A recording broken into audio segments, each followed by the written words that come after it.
ನಿಮ್ಮ ತಾಯಿಯ ಎದೆ ಹಾಲನ್ನು ಕುಡಿದವರು ಯಾರಾದರೂ ಇದ್ದರೆ ಈ ಲಾಲ್ ಚೌಕಿಗೆ ಬಂದು ಆಗಸ್ಟ್ 15ಕ್ಕೆ ಅಲ್ಲಿ ತ್ರಿವರ್ಣ ಧ್ವಜವನ್ನು ಹಾರಿಸಿ ಅಂತ.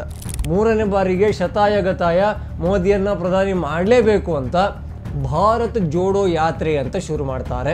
ರಾಹುಲ್ ಗಾಂಧಿ ಒಂದು ವಿಶೇಷವಾದ ದಾಖಲೆ ಬರೆಯುವ ಮೂಲಕ ಸೈಡಿಗೆ ಹಾಕಿದ್ದಾರೆ. ಮಾನನಷ್ಟ ಮೊಕದ್ದಮೆಗಳನ್ನು ಹೇರಿಸಿಕೊಳ್ಳೋ ರೆಕಾರ್ಡ್. ಈ ರಫೇಲ್ ವಿಚಾರಕ್ಕೆ ಚೌಕಿದಾರ್ ಚೋರ್ ಹೇ ಅಂತ ಹೇಳಿಬಿಟ್ರು.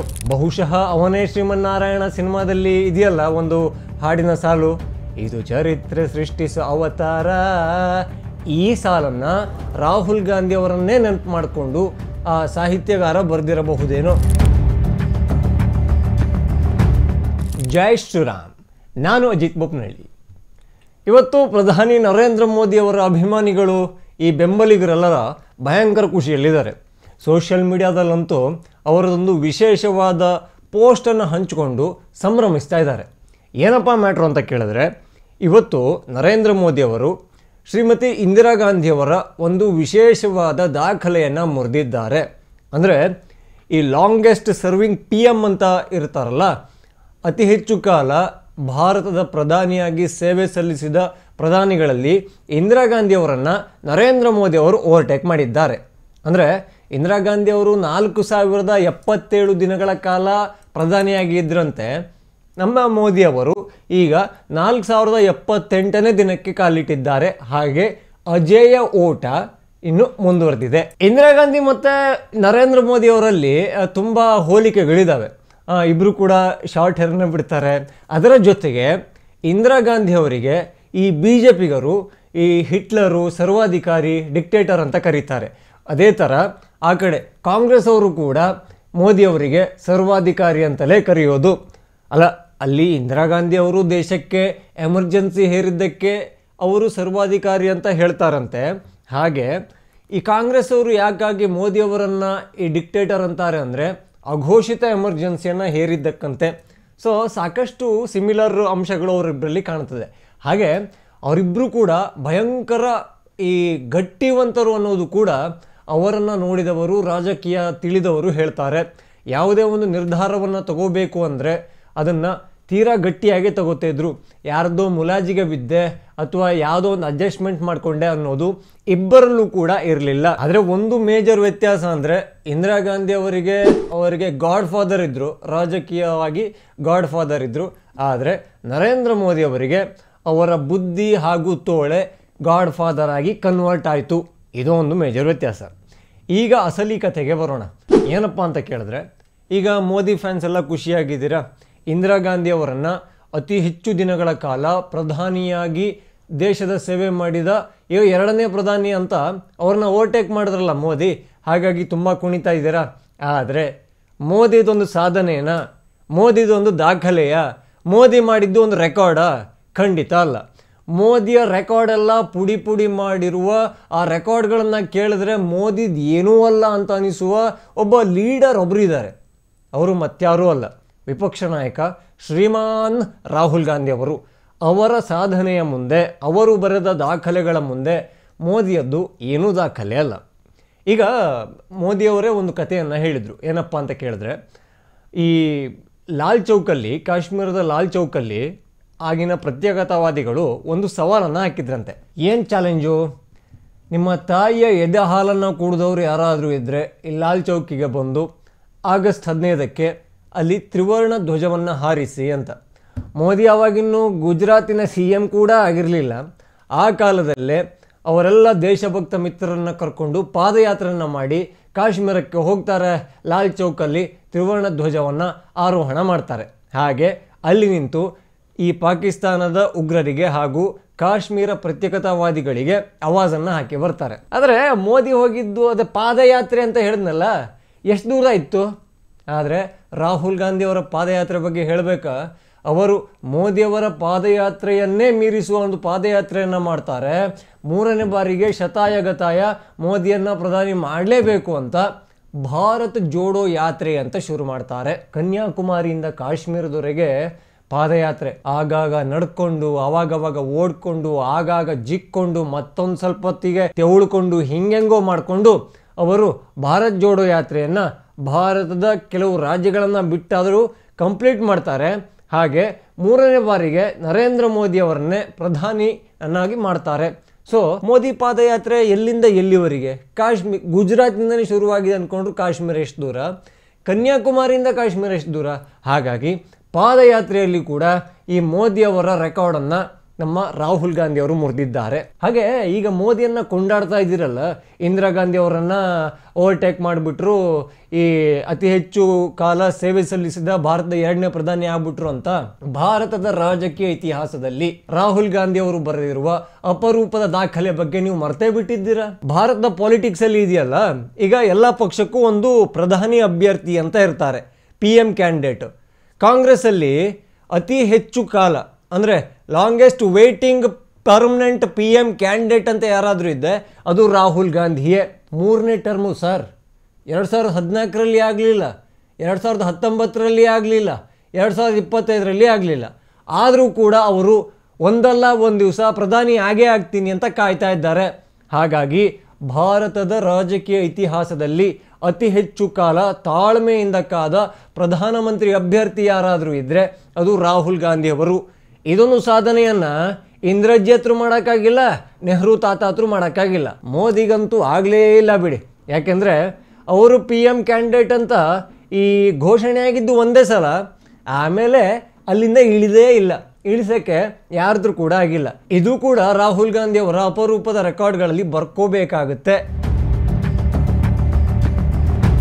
ರಾಜಕೀಯ ಅಂದಮೇಲೆ ಮಾತುಗಳು ಬರುತ್ತೆ, ಹಾಗೆ ಹೇಳಿಕೆಗಳು ಕೊಡಬೇಕಾಗುತ್ತೆ, ಭಾಷಣಗಳನ್ನು ಮಾಡಬೇಕಾಗುತ್ತೆ. ಹಾಗೆ ಆ ಭಾಷಣದ ಭರದಲ್ಲಿ ಏನೋ ಒಂದು ಎಡವಟ್ಟು ಮಾತುಗಳನ್ನು ಆಡ್ಕೊಳ್ಳೋದು ಕಾಮನ್ನು. ಹಾಗಾಗಿ ಇಲ್ಲಿ ಮೋದಿಯವರನ್ನು ಕೂಡ ರಾಹುಲ್ ಗಾಂಧಿ ಒಂದು ವಿಶೇಷವಾದ ದಾಖಲೆ ಬರೆಯುವ ಮೂಲಕ ಸೈಡಿಗೆ ಹಾಕಿದ್ದಾರೆ. ಏನಪ್ಪ ಅಂತ ಕೇಳಿದ್ರೆ, ಮಾನನಷ್ಟ ಮೊಕದ್ದಮೆಗಳನ್ನು ಹೇರಿಸಿಕೊಳ್ಳೋ ರೆಕಾರ್ಡ್. ಮೋದಿ ಕೂಡ ಸಾಕಷ್ಟು ಭಾಷಣಗಳನ್ನು ಮಾಡ್ತಾರೆ. ಎಲ್ಲಿಗೆ ಹೋದರೂ ಅವರು ಭಾಷಣಕ್ಕೆ ನಿಂತರೆ ಲಕ್ಷಾಂತರ ಜನ ಸೇರ್ತಾರೆ.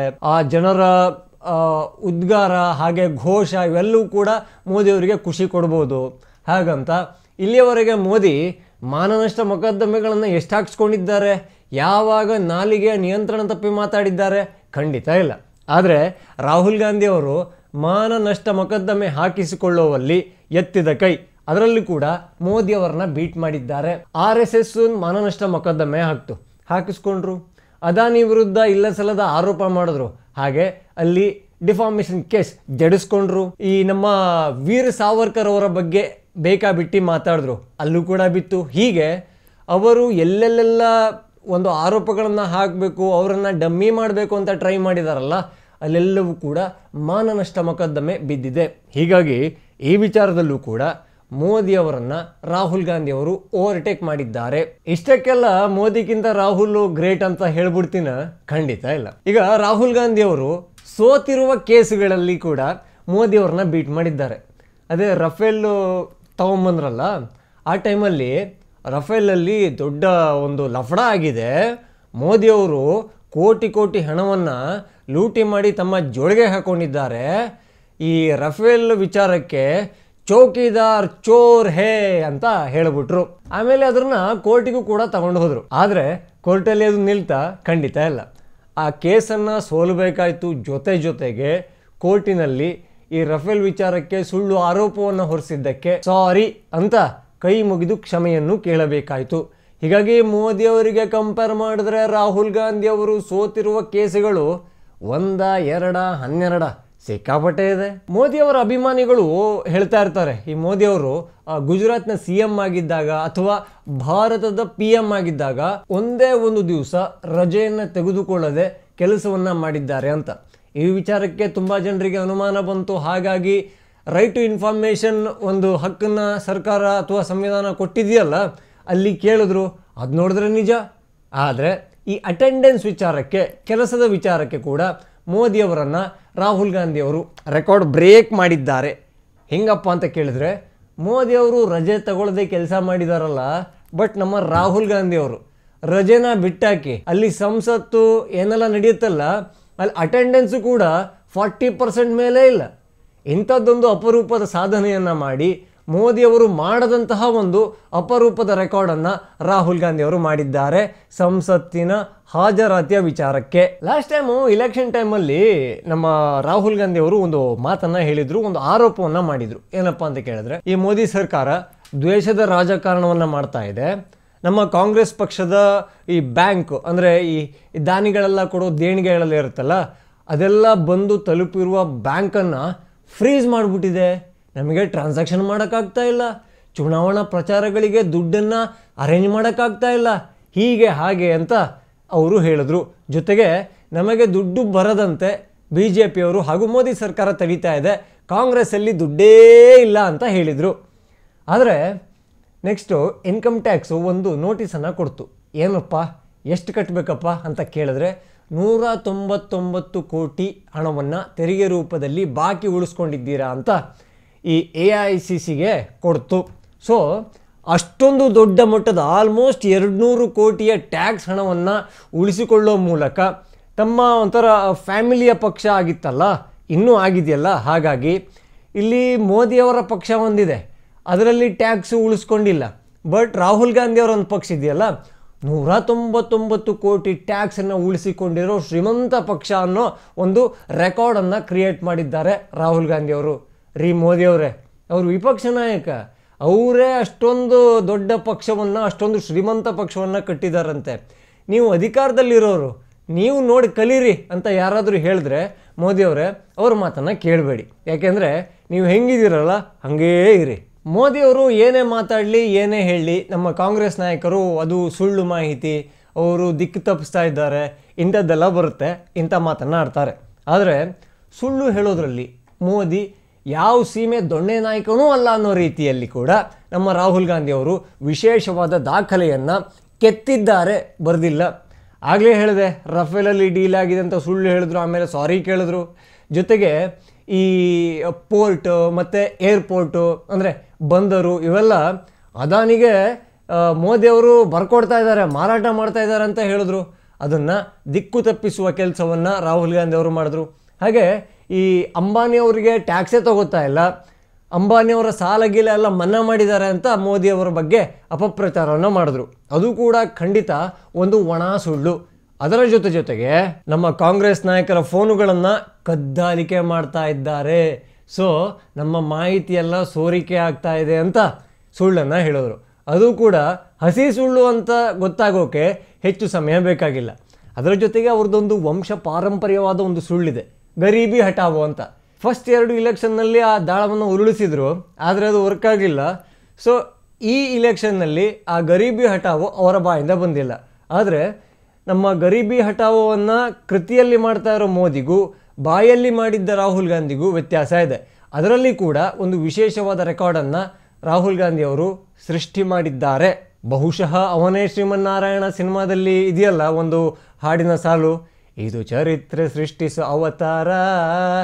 ಈ ಸಾಲನ್ನು ರಾಹುಲ್ ಗಾಂಧಿ ಅವರನ್ನೇ ನೆನಪು ಮಾಡಿಕೊಂಡು ಆ ಸಾಹಿತ್ಯಗಾರ ಬರೆದಿರಬಹುದೇನೋ, ಯಾಕೆಂದರೆ ಅಷ್ಟೊಂದು ಚರಿತ್ರೆಯನ್ನು ಸೃಷ್ಟಿ ಮಾಡಿದ್ದಾರೆ.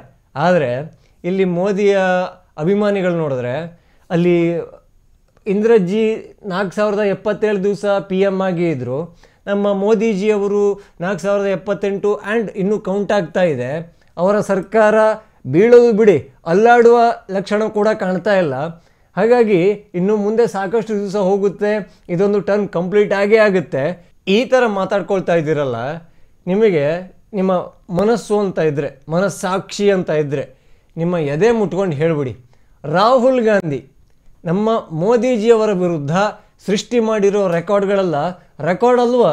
ನಿಮಗೇನು ಅನ್ನಿಸ್ತಾನೇ ಇಲ್ವಾ? ಆ ದಾಖಲೆಗಳಿಗೆ ಬೆಲೆನೇ ಇಲ್ವಾ? ಒಂದನ್ನು ಯೋಚನೆ ಮಾಡಿ, ಈ 3 ಟರ್ಮ್ ಸೋತರೂ ಕೂಡ 4ನೇ ಟರ್ಮಿಗೆ ಭಾರತದ ಪ್ರಧಾನಿ ಆಗಲೇಬೇಕು, ಗೆದ್ದೇ ಗೆಲ್ಲುವೆ ಒಂದು ದಿನ, ಗೆಲ್ಲಲೇಬೇಕು ಒಳ್ಳೆತನ, ಹಾಗೆ PM ಆಗೇ ಆಗ್ತಾನೆ ರಾಹುಲ್ ಅಣ್ಣ ಅಂತ ತುಂಬ ಜನ ಕಾಯ್ತಾ ಇದ್ದಾರಲ್ಲ, ಅದು ಹಾಗೇ ಆಗ್ತೀನಿ ಅನ್ನೋ ನಂಬಿಕೆಯಲ್ಲಿ ಇನ್ನೂ ಕೂಡ ಭಾರತದ ಅತ್ಯಂತ ತಾಳ್ಮೆಯ ಪ್ರಧಾನಿ ಅಭ್ಯರ್ಥಿಯಾಗಿ ರಾಹುಲ್ ಗಾಂಧಿ ಮುಂದುವರಿತಾ ಇದ್ದಾರಲ್ಲ, ಅದೊಂದೇ ಒಂದು ವಿಚಾರ ಸಾಕು.